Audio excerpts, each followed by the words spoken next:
Single fathers, we are the chief cook and bottle washers of our entire family unit. It also means that we're blessed to be seen in our children's eyes as superheroes. We get the chance to participate in all the milestones of their lives.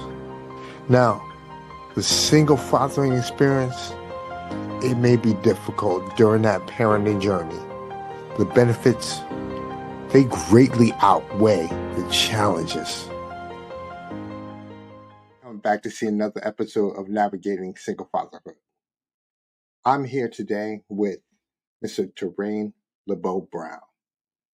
Mr. Brown has a very interesting story and has made the choice, the decision to utilize that story to work to his advantage. Mr. Brown, just tell the audience a little bit about yourself, sir. Absolutely. So, first and foremost, thank you, my friend. I am so blessed to be on your show. So, a little bit about me is I grew up without my mother and my father. Quite the difficult childhood, but I was raised by my grandmother, rest in peace. She's someone that was there for me. But early on, I realized that I needed to make a choice. So, what I started to do is to be a different person. So fast forward to now, I try to make sure that no voice goes unheard and no person goes unseen. So that is why I work with so many different men and women to make sure that they're finding success, peace, and happiness in the same way that I did.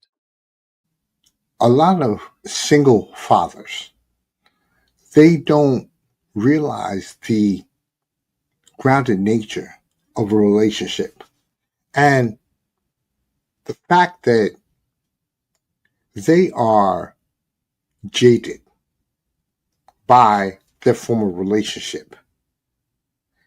It makes it really challenging for them to concentrate on moving forward. What I talk to my clients about is the fact that moving forward is the only way you're going to progress. And the hardships that you have encountered allow you to grow as a person because you don't want to make the same mistakes in the future. And you don't want to get yourself wrapped up in another person that was similar to the person you left. It means that you haven't elevated your mind to a point of seeing something new, something different. You've just gravitated to another person with the same attitude. So, of course, a lot of single fathers, when when they when they have this particular preference, they may run into the same type of women that treated them in a negative situation. So they're going to believe all women are that way. How do you encourage single fathers to step outside of their normal lexicon and look at something different? Well, to your point, they need to understand that not everyone is the same and not all women are the same. And what I do is I get them to self identify and say, if you're going to say that all women are the same, then that would mean that all women should look at men and single fathers as all the same. Deadbeat, lazy, no good, always on the sofa, right? That are some of the stereotypical comments or some of the generalization that happens. So, what I encourage the men to do is say that your mother of your child, whether the relationship is good, bad, or everything in between, that is a moment of time. It is a reflection on you of the kind of person you were at that time, and it may be a reflection on the person that you are today if you haven't made any changes. What men have to do, and more importantly, what men have to understand, is that you still have all the power in the world. You still have control. It's either your past situation is going to control you, or you're going to control it and to move on. How do you help single fathers to understand that the relationship with their children is so much more valuable than a relationship that they may have left behind? Well, I remind them of their duty. So I know there's a lot of religious people out there, and then they go by the hierarchy, which is God, the Father, the Mother, and the child, right? One thing I like to say is that when once you decide whether it is planned, meaning let's say through a marriage, or if it's outside of a marriage and it's just two people who are happy to be together, right? Those are the two scenarios I'm going to talk about. When a child is created, a decision is made that your life is going to be lived for the child and not for yourself. You've gone from the primary to the secondary because now it's all about your child. Each parent has to understand that their children cannot be used as weapons. They must be catered to so that they are the essential aspect of the relationship. A relationship can dissolve when it comes to the man and the woman. But if both of them can come together for the value of those children, then they can successfully co parent. You can agree to disagree, but understand that we need to figure out a way to carry this situation forward so that our children are not negatively affected. A lot of single fathers personalize the relationship because we as men, of course, we feel that when we've had something, we're always entitled to it. The reality is when that that woman chooses to move forward, she's made a conscious decision not to have you as a part of that relationship. But just because you're not a part of that relationship does not mean that your parenting duties, your fatherly duties, your role is dissolved. How do you let single fathers know that, well, although the relationship has changed, your relationship with your children must be strengthened? I would pose the question to them and ask them which one is more, what is stronger? The love for the child, your child, or the dislike or the hatred for your ex? Most people should answer that question by saying the love of my child. There's going to be people, my friend, that's going to say that I hate her. And because I had that child is a representation and a reminder of everything I don't like for this woman or this man if it's reversed. And that is a very sad place to be in because there are ways to strengthen your bond with the child, right? So the first step I would tell men is when you look at that child is everything that's good about you and everything that's good about that person in one body. So what makes you beautiful, what makes you a man, what makes you strong, brave, and courageous, what makes you want to go outside and conquer the world and make it a better place, it's for that child. That is what that child represents. Absolutely. You hit the nail right on the head with that one. I had this conversation with a gentleman that I was working with. He had the I can't stand this woman type of thing. He had two children with her. The one thing I said to him, the first thing I said was, let me ask you something. How many of your homies would lay their life down for you and your children?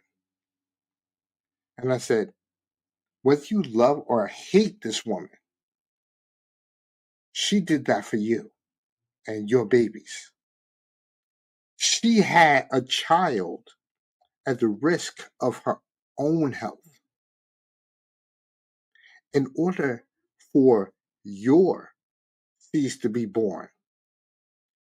It doesn't mean that the relationship needs to stay. Because if you're not happy in the relationship, well, you had to move. But understand that there needs to be a mutual respect between both parties because she did something for you and your children that not a lot of other people would do. Now, you have to recognize that by simply saying,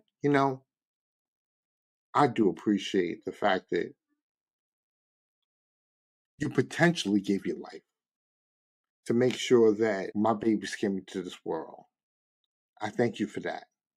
Now, we may not see eye to eye on a lot of other stuff, but it's like what I said earlier in our conversation.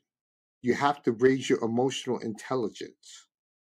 You have to raise your EQ to say, I have to give respect where respect is due. And once that happens, you open up a whole new doorway. You open up a new path because now both parties can have a mutual understanding when it comes to raising the children.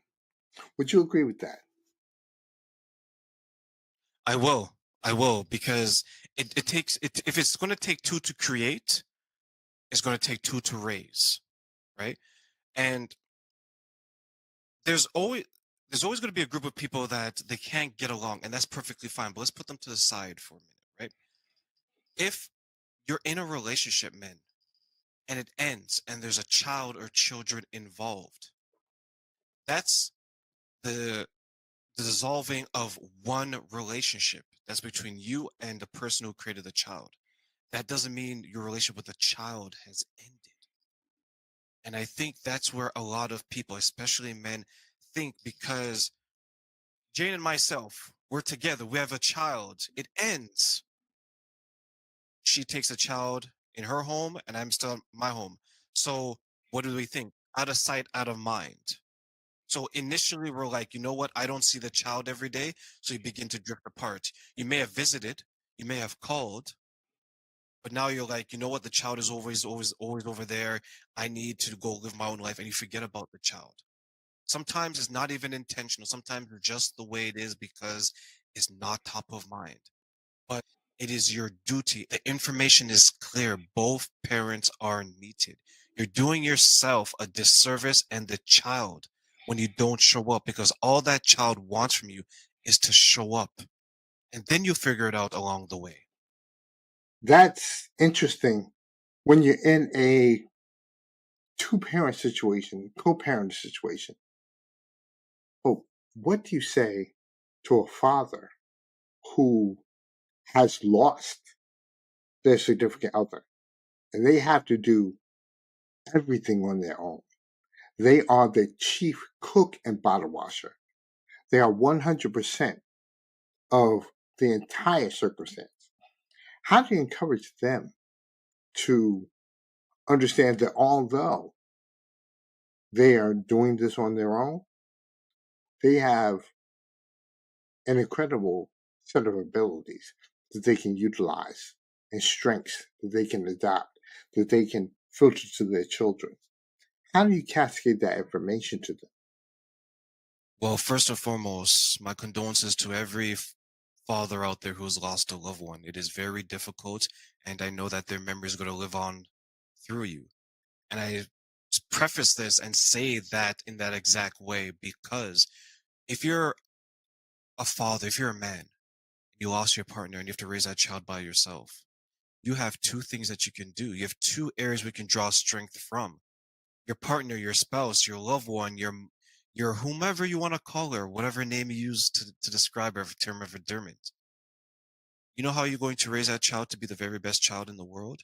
Is you're going to do it to honor the memory of your lost wife, of your girlfriend that's passed on. You're going to look at that child and you're going to say, I want to be everything I knew my woman could be for you. And I'm going to do that because I'm strong enough. If you're religious, you look up to the sky and you say that she's giving me strength right now to make sure that I'm there for you. She's sending me her love because the day where I feel like an 80%, I can draw from the memory of my loved one. The days where I feel like I'm 110% and I can lift anything in the world because I'm so strong, I know she's smiling and she's proud of me. So that's how I would start by letting men know that everything that you do, every action that you're looking to undertake, is not going to be easy. It is never easy for one parent to parent. It's not easy for one person to raise a child. But there's multiple ways that you can do it. One, community. Community is big, and I think that's what we have to go back to.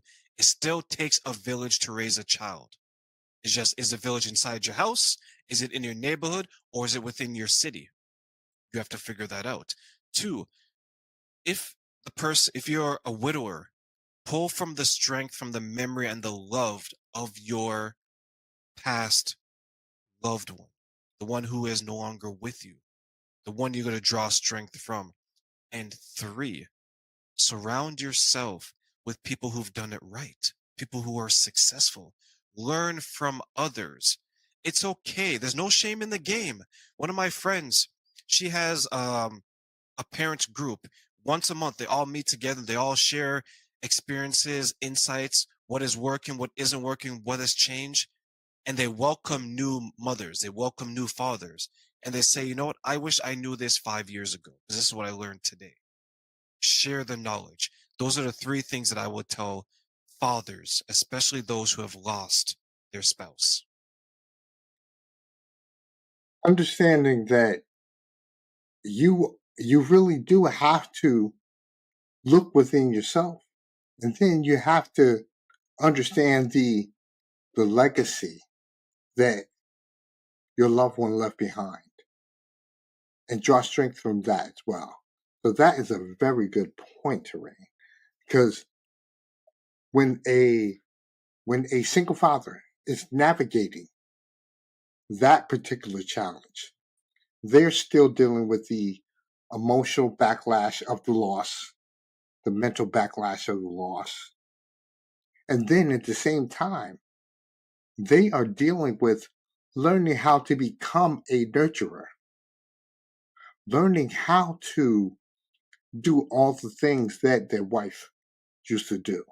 See, remember, as men, our whole thing was put some dirt on it, you'll be fine. You know, but with a woman, she was the one that was kissing the boo-boos. She was the one that was saying, baby, it's gonna be okay, giving a warm hug. And I'm not saying that men need to do that. What I am saying is that men need to alter their approach so that they can understand how to become successful at navigating this particular area of single parenthood, because it's not just you that's feeling the way you're feeling. Your children are feeling that way as well. They've lost a parent, just like you lost a spouse or a significant other. Understand that when you talked about the concept of village, the eternal village right within the household, you're looking at three pillars, or two pillars rather, depending on how many children you have, that understand that particular loss in their own way, shape, or form. you can learn to draw strength from each other in that respect. You can also understand that the way things were can no longer be the way things are. I want to tie this into the financial component because when a single father, whether they're in a co relationship or whether they are handling it on their own, there are financial challenges that they have to deal with.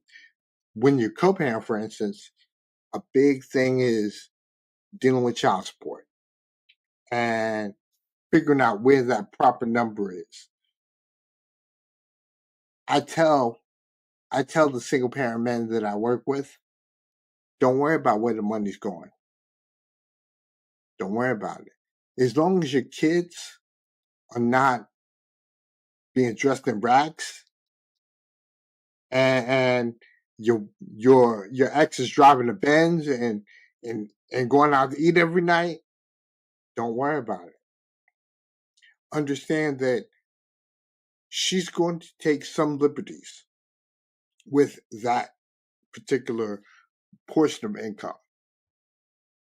But also, you as a father, you need to understand something. When you were together, you had no problem giving the money. You had no problem doing these things. Now it's a problem because you're not together. Again, raise your emotional intelligence to a point of understanding that whether you're together or whether you're apart, everybody needs money. And we're in a system where, because men have been traditionally given a role of being a breadwinner, you're going to have to find a way to navigate finances. You may have to cut some things out. You might not be able to go to the bar, hang out on the weekends, go to the strip club, hang out with your boys. You may not be able to do that anymore. You may have to find a way to place the funds in something else so that you can continue to navigate your parental duties. And if you're in a situation where you've lost a significant other, you may have been a breadwinner, or you may have had a dual income circumstance. And that cuts in whatever percentage that your former, spouse or significant other contributed. That means that you might have to sell the house, or the kids may not enjoy the extracurricular activities. Or you can say, you know what? I can't continue to do the same thing that I used to do and expect for things to change. I may have to get another job. I may have to look at alternative resources. I may have to tell myself, I've always had this idea for wanting to be an entrepreneur. I need to look at that. I need to look at those different things. How do you encourage single fathers to step out of the box and say to themselves, listen, you have a choice. Your choice is to find a way to make your present circumstance work, or stretch yourself to a point where you can get to a whole new level about yourself. How do you help them to encourage themselves to see that they have the abilities within them? They have the resilience within them to do so. Well, I'm going to answer that question, but I also want to touch on something you said when it comes to the child support, because I know that's a contentious area for a lot of men, right? To your point, you're okay giving the money when she was with you, but now that she's not with you, you're have issues with giving the money, right? And I think in a lot of men's minds is that I'm giving you X amount of dollars because you're my woman. So I know where it's going. And for the most part, if you're buying something with it to wear or a car, I know that I benefit because I'm with you. You're either on my arm and you look good, either you're wearing it for me, whatever. In a lot of men's minds, the child support, and if they're buying a new outfit, they're like, you're buying it for another man. That's where a lot of men struggle with moving on to your question, because they still think they have a certain amount of ownership or attachment to this woman, right? So what happens in that situation now is that they can't stop thinking of the child support. Oh my God, she bought a new dress. She's wearing it for another man. Oh my God, my daughter came home. She said, Daddy, mommy has a new bed. You know how men are. In our minds, we're thinking she's doing backflips and somersaults and all this crazy stuff in the bedroom, right? So, what I would recommend for men is that once it is over, it is over. Don't think you have any connection. Don't think on a slow Thursday she's going to call you up and give you some. Don't think that way. She's moved on. You have moved on. Women initiate most of the breakup, anyways. So you can try to justify it any way that you want. You can say that, well, she dumped you for Tyrone down the street. She probably sleeping with her best friend. You can justify it and minimize it all you want. The more you live in that state of mind, the more you become a prisoner to it. The more you can't be freed from your own thoughts. So what I would tell men is that if today is the day that your relationship ends, and there's explanation provided, use that as closure. Take a step back and say to yourself, okay, I need to make sure that I'm going to be better for the next person.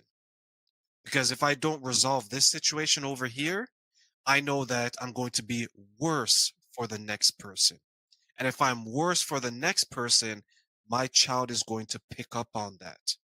Because not only do I have a dysfunctional relationship with the mother of my child, I have a toxic one that is brewing over here. You have dysfunction, you have toxic, and it's just it coming to you in waves. Man, first step, accept it. Second step, close the door on whatever it is that you're thinking and learn to heal and resolve. Too many men like the phrase, well, the best way to get over someone is to get under someone. And they immediately try to get into a sexual situation. I'm the man, right? I still swing big, you know what, right? I need to show my dominance, right? What's the easiest way to show a man that he's a man? Go have a sexual conquest. He's not going to go beat up a 6-foot guy, 300 pounds, because he might lose that fight, right? In the bedroom, he has to prove a point. So the second thing would be, sorry, for the third thing for men would be to, what is it that you really want out of your life? Write it down, define it. Understand the result or the end game that you want. You want to be married, perfect. How are you going to get there? You want to be successful in life, perfect. What are you going to do? You want to be happy, fine. What is it you're willing to give up? That is what I would tell men. Understand what is that you truly want, define it, and put pen to pad and determine what is it going to take for you to get there. Perfect. Now, his information is going to be in the show notes. So you can continue to touch base with him or touch base with me, because what's interesting is we share a similarity between the two of us. We both have podcasts. I can't wait to be on his. We understand how navigating the single father lexicon can be. Terraine from from the approach of a compassionate person who is lending his valuable time. And then of course someone like myself who's been there, done that. So thanks a lot for your time. Thank you for coming to another episode of Navigating Single Fatherhoods. I'm Jay Lewis III. Y'all have a